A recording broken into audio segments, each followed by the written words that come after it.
மாங்காய் சீசன் வந்துடுச்சு. மாங்காய் வத்தலில் ஊறுகாய் எப்படி போடுறதுன்னு தான் நாம் இப்போ பார்க்க போகிறோம். இதுக்கு ஒரு பாத்திரத்தில் தண்ணியை கொதிக்க வச்சு ஒரு 4 கப் அளவுக்கு மாங்காய் துண்டுகளை இதில், அதாவது மாங்காய் வத்தலை போட்டு 20 நிமிஷம் கழித்து தண்ணியெல்லாம் வடித்து தண்ணியை எடுத்து ஃபில்டர் பண்ணி வச்சுக்கலாம்.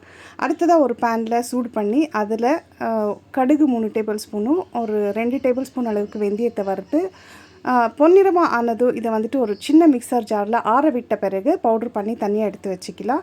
அடுத்ததாக ஒரு பேனில் 1 கப் அளவுக்கு நல்லெண்ணெய் விட்டுட்டு, அது நான் சட்டியில் செய்கிறதுனால சீக்கிரமாக ஸ்டவ்வை ஆஃப் பண்ணிடுறேன்.